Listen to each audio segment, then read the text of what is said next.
Hey everyone out there, we have a special guest here today, Ray Fisher, who's a breakout star in the new Justice League movie, and we have him here to ourselves to ask him a couple questions, get to know him, and to learn a little bit more about the film.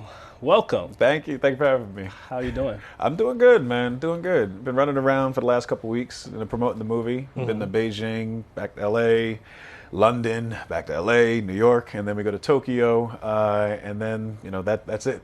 But here we are on the precipice of the Justice League. Yes, Yeah. it's here. Yeah. So just before we get into the movie, just to learn a little bit more about you, you're from the East Coast, you're from Jersey, you grew up here, and you starred in or played in Off-Broadway as Muhammad Ali. Yeah. How did it come to you to be like an actor? I've been acting since I was about 16 years old. I first fell in love with it in high school.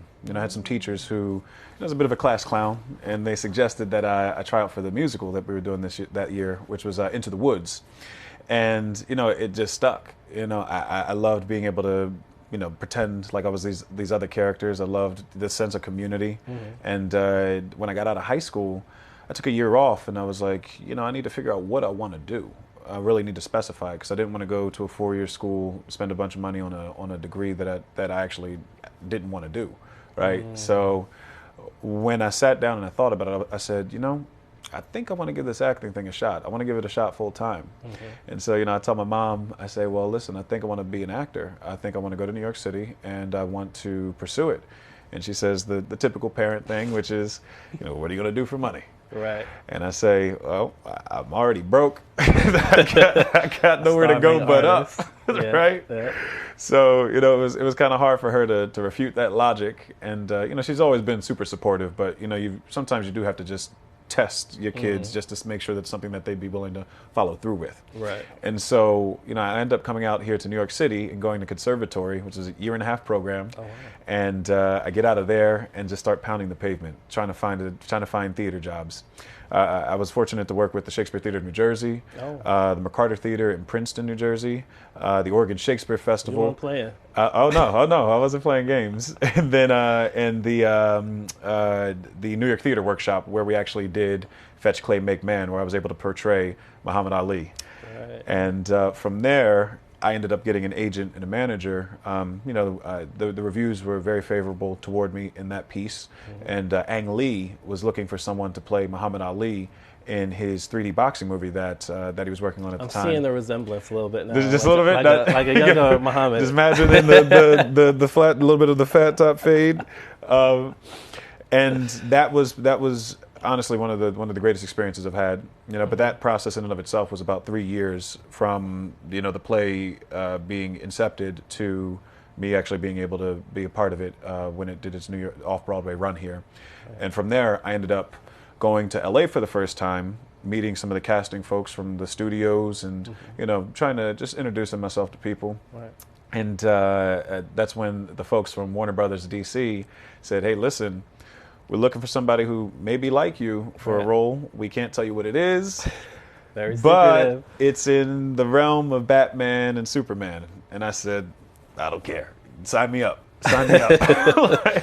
So speaking of that, who were some of like your role models growing up? Like, were there actors? Like, who were your superheroes?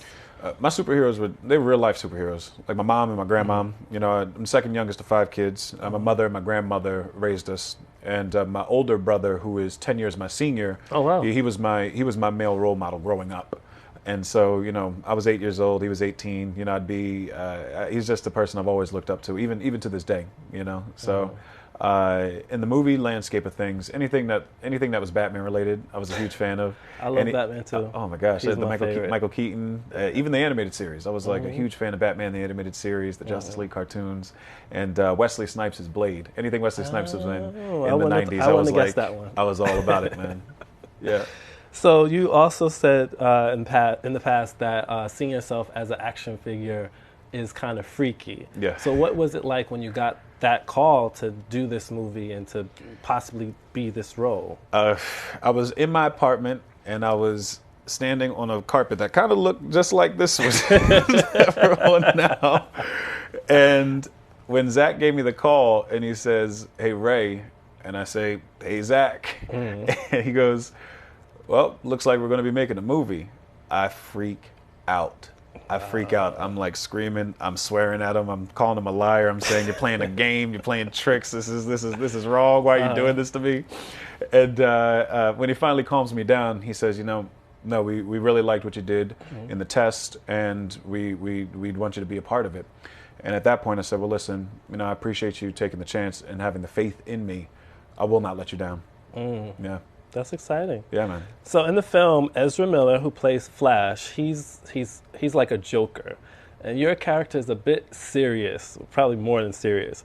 So in the movie, do you find yourself wanting to laugh at him at any of his moments? I think we all laugh at each other in the movie, on and off screen. I mean, there are a couple times, I'm in my cyborg mode, and I'm trying to stay focused and stay in my zone. And Ezra, he just comes out with these improv one-liners, and there are a couple times I was just like, I just broke. It just broke. It just breaks through it. He was hilarious. I was watching. I'm just like, this has to be a lot of improv because he's just so natural. He's in a zone of his own, and he's one of the nicest people, one of the most lovely people I've met, and that's that's not saying a lot, because we've got so many great people that we were able to work with in the film, with Gall and Jason and Henry and Ben. Like it feels like a family. It felt like that very quickly. Absolutely. Speaking of which, it's a big film, long history. A lot of people, including Ben Affleck, who plays Batman. We have Gal Gadot, Wonder Woman, Jason Momoa as Aquaman, of course, you as Cyborg. Has it hit you yet, like the impact of this being a part of such a big film? I feel like it's hitting me more and more recently. Like when I was at the premiere in LA a few days ago, and my family's there, and I take a step back, and I see my mom and my brothers and sisters standing on the red carpet. I was like, oh wait. This is absolutely real. This is happening. This is happening right now. But when it comes to the work side of things, usually when I book something, I'm so like head down, focus on that and only that. Because there can be a lot of noise, a lot of distraction. There can be a lot of things that that you end up getting caught up in. But for me, I'm all about the work. As long as the script is good, the story is something that I find interesting, and the characters are relatable and have recognizable human emotion, I'm all about it. So in the role, you went from about 190 to like over 200 pounds to train for Cyborg. Was that training easy, hard? It was easy in some ways, but harder in others. Like eating the food to a certain degree was easy, because I just like to eat. People say that's hard. Well, it gets hard once you have to continue to do it. When it first starts, you're like, oh man, free food? Okay, let's go. Roll your sleeves up. You're ready to get it. But I was about 193 pounds before we started shooting the movie, or training for the movie rather. And by the time we were done at my heaviest, I was 224 pounds. So it was about 30 pounds that I ended up putting on to portray Cyborg as a college quarterback prior to his accident. Right. So.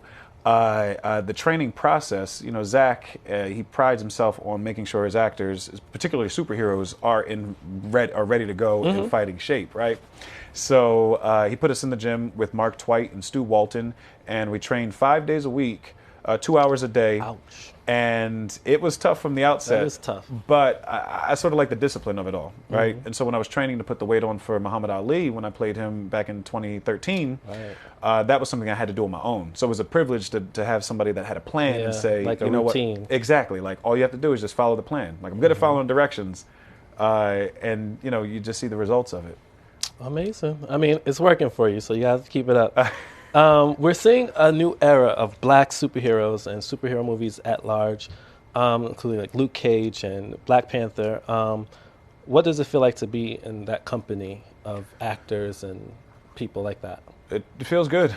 I mean, I hope people respond or feel the same sort of elation that I felt watching Wesley Snipes for the first time as Blade. As a kid growing up, I think, seeing people that look like you represented is extremely important. But I also think people making the decisions about how those people are represented, needs to be just as diverse as what's on the front of the screen.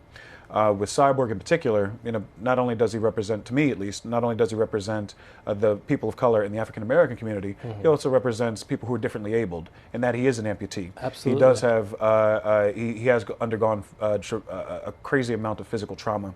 And so I've had people who have written to me via social media and showed up at conventions and said, hey, listen, Cyborg, I relate to him because I've got a prosthetic. I relate to him because I have an implant. And that to me was something that, you know, it gives voice to people who are underrepresented in that way. So I feel a certain sort of pride about that. Oh, that's great. Yeah. I was going to ask you that, like, what was that like going out and going like Comic-Con and interacting with fans who love the movie and they love your character? What's been like some of those like really That's actually important things they say? That's actually my favorite part, to be honest with you. And that's sort of, I equate that to sort of being like theater, right? Where you have the audience there, you're able to see and hear and feel their response and their reaction in real time. But when you have people who are coming up to you and saying, listen, thank you, thank you, thank you. The character means so much to me. You know, the story means so much to me. It's you realize just how powerful it is, Right. you know, and the amount of work and detail and attention that a lot of our cosplayers, you know, the people that come to these conventions and they dress up as the characters, like this is, it's a culture now. It's a cultural experience in and of itself. I feel like the whole geekdom thing, which is now, it's like geek chic. It's like cool to be a geek. Whereas like, you know, maybe 15, 20 years ago, you know, it may not have been seen as cool as it is now, as mainstream as it is now. But for me personally, like I've loved this stuff for so long. I've loved, you know, playing video games ever since I was really, really young. Like it's just. What were your favorites? Favorite video games? Ocarina of Time. I was a huge Nintendo head growing up. So Ocarina of Time, Castlevania Symphony of the Night. That was for PlayStation, I think. And right now I'm playing my Nintendo Switch on the plane whenever I get a chance. And lastly, where do you go from here? What's next for Ray Fisher? Hopefully some more work that is fulfilling. You know, I try not to plan my life too far in advance because every time I've done it, I've been pleasantly or unpleasantly surprised that it doesn't go the way that I've intended. So I think what's next after this is I'm going to take a second, breathe, and see if there's any projects out there that resonate for me. Because I like dedicating myself completely and wholly to a specific goal, a specific project, and hopefully some of those will be coming across our doorstep. Well, best of luck Thank to you, you. Kevin. I I'm appreciate sure it, this man. is our last time seeing you. Justice League is out today. Please check it out. Ray and the cast. It's a great movie. Thank you for joining us. We appreciate it. Have a good one.